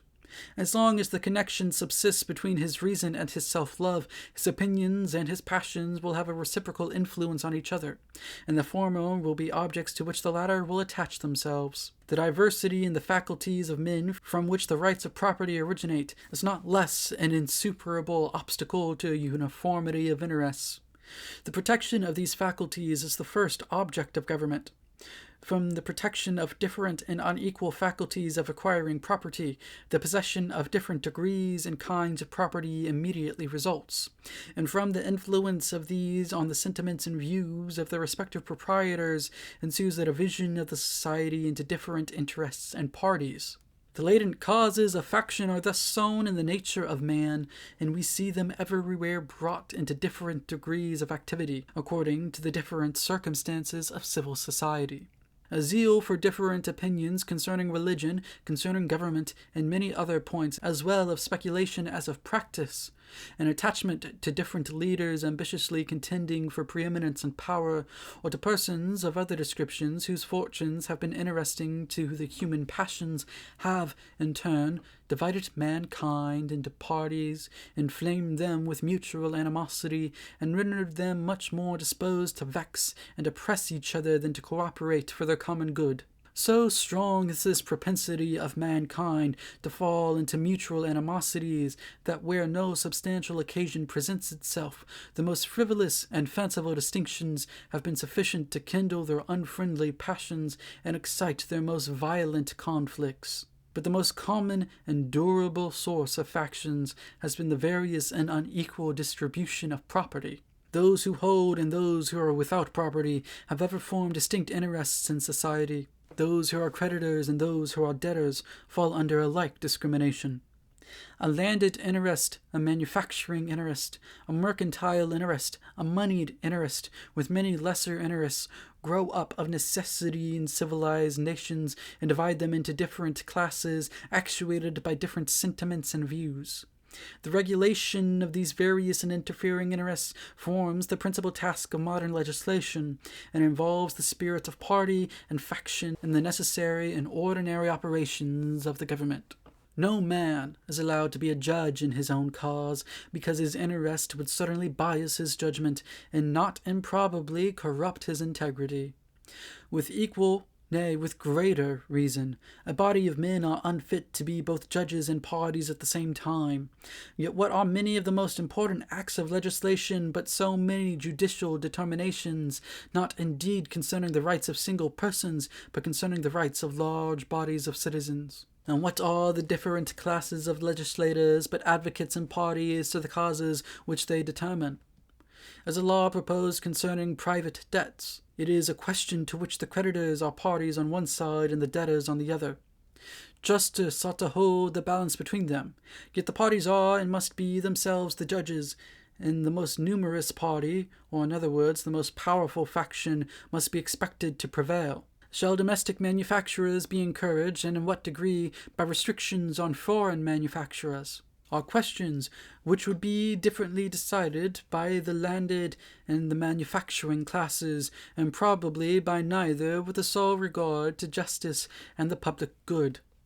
The apportionment of taxes on the various descriptions of property is an act which seems to require the most exact impartiality, yet there is, perhaps, no legislative act in which greater opportunity and temptation are given to a predominant party to trample on the rules of justice. Every shilling with which they overburden the inferior number is a shilling saved to their own pockets. It is in vain to say that enlightened statesmen will be able to adjust these clashing interests and render them all subservient to the public good. Enlightened statesmen will not always be at the helm. Nor in many cases can such an adjustment be made at all without taking into view indirect and remote considerations, which will rarely prevail over the immediate interest which one party may find in disregarding the rights of another or the good of the whole. The inference to which we are brought is that the causes of faction cannot be removed, and that the relief is only to be sought in the means of controlling its effects. If a faction consists of less than a majority, relief is supplied by the republican principle, which enables the majority to defeat its sinister views by regular vote. It may clog the administration, it may convulse the society, but it will be unable to execute and mask its violence under the forms of the Constitution.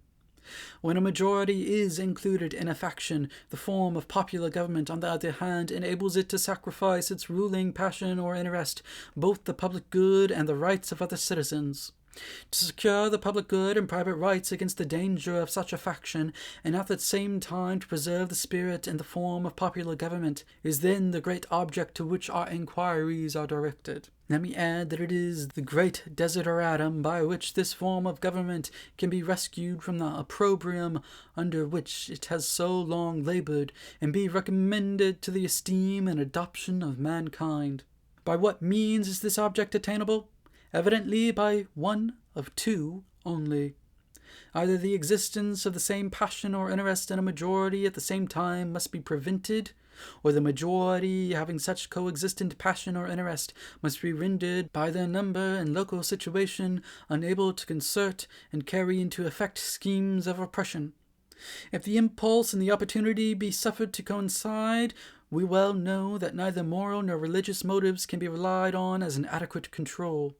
They are not found to be such on the injustice and violence of individuals, and lose their efficacy in proportion to the number combined together, that is, in proportion as their efficacy becomes needful. From this view on the subject it may be concluded that a pure democracy, by which I mean a society consisting of a small number of citizens who assemble and administer the government in person, can admit of no cure for the mischiefs of faction. A common passion or interest will, in almost every case, be felt by a majority of the whole.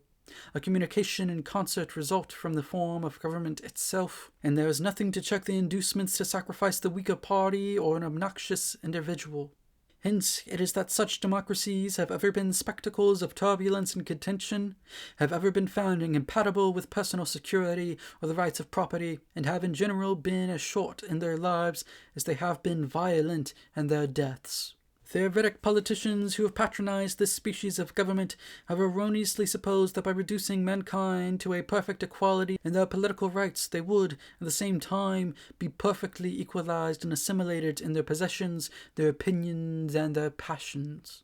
A republic, by which I mean a government in which the scheme of representation takes place, opens a different prospect, and promises the cure for which we are seeking.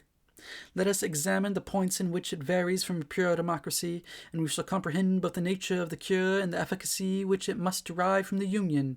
The two great points of difference between a democracy and a republic are, first, the delegation of the government, and the latter to a small number of citizens elected by the rest. Secondly, the great number of citizens and greater sphere of country over which the latter may be extended. The effect of the first difference is, on the one hand, to refine and enlarge the public views by passing them through the medium of a chosen body of citizens, whose wisdom may best discern the true interest of their country, and whose patriotism and love of justice will be least likely to sacrifice it to temporary or partial considerations. Under such a regulation, it may well happen that the public voice, pronounced by the representatives of the people, will be more consonant to the public good than if pronounced by the people themselves, convened for the purpose. On the other hand, the effect may be inverted. Men of factious tempers, of local prejudices, or of sinister designs may, by intrigue, by corruption, or by other means, first obtain the suffrages, and then betray the interests of the people. The question resulting is, whether small or extensive republics are more favorable to the election of proper guardians of the public weal, and it is certainly decided in favor of the latter by two obvious considerations. In the first place, it is to be remarked that, however small the republic may be, the representatives must be raised to a certain number, in order to guard against the cabals of a few, and that, however large it may be, they must be limited to a certain number, in order to guard against the confusion of a multitude. Hence the number of representatives in the two cases not being in proportion to that of the two constituents, and being proportionally greater in the small republic, it follows that, if the proportion of fit characters be not less in the large than in the small republic, the former will present a greater option and consequently a greater probability of a fit choice. In the next place, as each representative will be chosen by a greater number of citizens in the large than in the small republic, it will be more difficult for unworthy candidates to practice with success the vicious arts by which elections are too often carried, and the suffrages of the people being more free will be more likely to centre in men who possess the most attractive merit and the most diffusive and established characters. It must be confessed that in this, as in most other cases, there is a mean on both sides of which inconveniences will be found to lie. By enlarging too much the number of electors, you render the representatives too little acquainted with all their local circumstances and lesser interests, as by reducing it too much you render him unduly attached to these, and too little fit to comprehend and pursue great and national objects. The federal constitution forms a happy combination in this respect, the great and aggregate interests being referred to the national, the local, and particular to the state legislatures. The other point of difference is the greater number of citizens and extent of territory which may be brought within the compass of republican than of democratic government, and it is this circumstance principally which renders factious combinations less to be dreaded in the former than in the latter. The smaller the society, the fewer probably will be the distinct parties and interests composing it.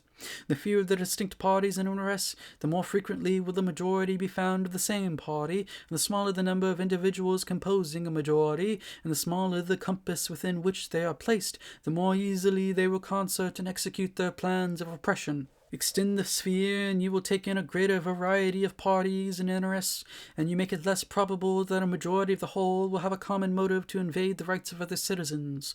Or if such a common motive exists, it will be more difficult for all who feel it to discover their own strength and to act in unison with each other.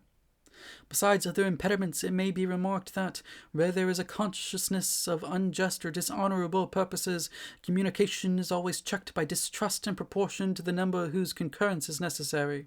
Hence it clearly appears that the same advantage which a republic has over democracy in controlling the effects of faction is enjoyed by a large over a small republic, is enjoyed by the Union over the states composing it. Does the advantage consist in the substitution of representatives whose enlightened views and virtuous sentiments render them superior to local prejudices and schemes of injustice? It will not be denied that the representation of the Union will be most likely to possess these requisite endowments. Does it consist in the greater security afforded by a greater variety of parties against the event of any one party being able to outnumber and oppress the rest? In an equal degree does the increased variety of parties comprised within the Union increase this security? Does it, in fine, consist in the greater obstacles opposed to the given and accomplishment of the secret wishes of an unjust and interested majority? Here again the extent of the Union gives it the most palpable advantage. The influence of factious leaders may kindle a flame within their particular states, but will be unable to spread a general conflagration through the other states. A religious sect may degenerate into a political faction in a part of the Confederacy, but the variety of sects dispersed over the entire face of it must secure the national councils against any danger from that source. A rage for paper money, for an abolition of debts, for an equal division of property, or for any other improper or wicked project, will be less apt to pervade the whole body of the Union than a particular member of it, in the same proportion as such a malady is more likely to taint a particular county or district than an entire state. In the extent and proper structure of the Union, therefore, we behold a republican remedy for the diseases most incident to republican government. And according to the degree of pleasure and pride we feel in being republicans, ought to be our zeal in cherishing the spirit and supporting the character of Federalists.